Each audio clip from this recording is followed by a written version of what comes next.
Todos os dias a gente acompanha notícias sobre avanços no setor de robótica. Os aspiradores robôs estão cada vez mais populares e inteligentes por aí. Os modelos da Boston Dynamics já dançam melhor do que você. E a Amazon já tem vários centros de distribuição que são totalmente dependentes de funcionários que são automatizados. A gente costuma associar robô a avanços bem graduais no presente e sonhando com um futuro cheio de máquinas por aí fazendo de tudo. Mas a origem dos robôs, você sabe qual é? Desde a criação da palavra até chegar nas diferentes categorias que a gente usa hoje. Esse é o Entenda, o quadro do Tecmundo que explica o que está por trás das notícias que você lê todos os dias lá no nosso site.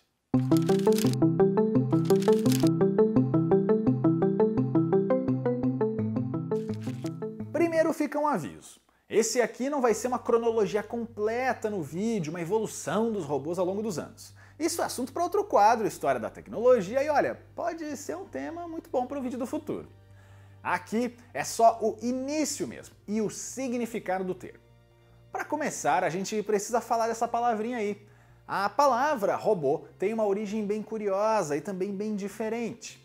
Ela nasceu muito antes da construção real de máquinas automatizadas e que fazem trabalhos de uma forma competente e precisa para os humanos, ou então vão exterminar nossa espécie, dependendo se você é pessimista ou não. Só que também não é uma palavra, sei lá, da época da Grécia Antiga. O escritor tcheco Karel Čapek foi o responsável por cunhar essa expressão em 1920, enquanto escrevia uma peça de teatro. Ela foi chamada de RUR, Robôs Universais de Rossum, e conta a história de um personagem chamado Rossum, que descobre como criar vidas humanas em fábricas para realizar trabalhos pesados. Eles não eram de metal nem nada não, viu? Era um material orgânico mesmo e ficava fácil confundir os robôs com os humanos, o que só tornava tudo ainda mais assustador. Uma vibe meio Westworld. E nem é spoiler, porque a obra tem mais de 100 anos e é até um pouco óbvio. É claro que os robôs se rebelam contra os donos no ato final. Ou seja, a tal revolução das máquinas, que na verdade sentiam sim que já eram exploradas por nós desde o começo, já é um clichê centenário. O robô, na verdade, vem de robota, uma palavra de origem eslava que significa trabalho árduo. E esse era o único objetivo das vidas artificiais criadas pelo cientista da peça.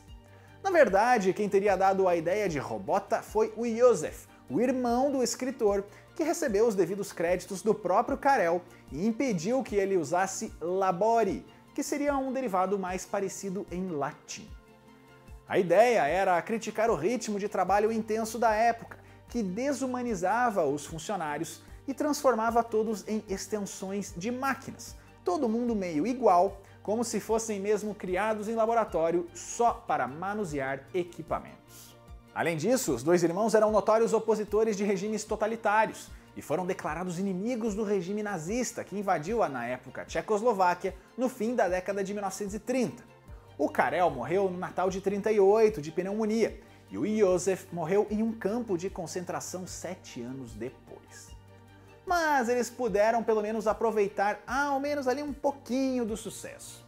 A peça RUR estreou oficialmente em Praga no dia 25 de janeiro de 1921 e foi considerada um sucesso com adaptações em vários países e com o roteiro sendo várias vezes adaptado para leitura, traduzido para diversos idiomas, inclusive o português no Brasil. Mas de onde veio a ideia do Capel para criar esse tipo de criatura? Aí sim a gente precisa voltar mais no tempo. Diversas civilizações antigas e até concepções religiosas falam sobre dar vida a seres inanimados ou então a criar organismos de forma mágica ou artificial. E aí são várias as referências possíveis. O deus grego Hefesto teria criado seres para trabalhar em suas oficinas. Um conto chinês do século III antes da Era Comum fala do Yan Shi, que era um engenheiro que constrói um boneco praticamente perfeito, até com órgãos e esqueleto parecidos com o de um humano de verdade. Tem ainda a narrativa do Golem, de tradição judaica, uma figura gigante de barro que é convocada por poderes divinos e que poderia ser usado como um servo. E claro que não podemos deixar de citar o Frankenstein, de Mary Shelley, publicado em 1818. A criatura se encaixa mais ou menos ali nos padrões de servo ou trabalhador forçado e também tem os seus momentos de rebeldia após um cientista desafiar leis da natureza para criar a sua vida. Já na peça RUR, vemos robôs com ideais e até personalidades diferentes. Tem aquele que desafia a autoridade dos humanos de um jeito mais radical, mas também tem aquele que só quer liberdade e é mais controlado. E isso foi bastante reproduzido mais tarde, na ficção. Com o tempo, surgiram vários projetos e também relatos de aparatos mecanizados que faziam tarefas que eram simples e também sem parar, como os funcionários meio humanos da peça. Mas no nosso imaginário, o robô é a figura humanoide e claramente com traços mecânicos, seja na fala ou na movimentação. Até por isso, figuras como o Atlas da Boston Dynamics, dançando e correndo por aí de forma tão eficiente, seja tão assustador. Por isso, rapidamente o robô também foi adotado na ficção e foi consagrado em filmes, em peças, livros e contos. Lógico que não dá para citar tudo aqui, nem mesmo os mais importantes, mas a gente precisa reservar pelo menos uma menção para Metrópolis. A obra de Fritz Lang, feita na Alemanha em 1927, traz a personagem Maria, que não só foi um dos primeiros robôs com destaque em um longa-metragem, mas também é uma representação rara da figura feminina num robô. Aí olha, tem outra palavra que é relacionada, que não surgiu junto, robótica, que é o campo de estudo e conhecimento dos robôs, também criação da ficção.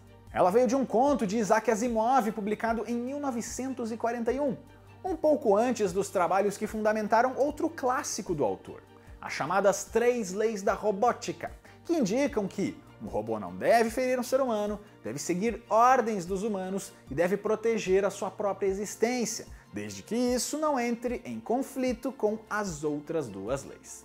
De novo, aqui é uma questão temporal também.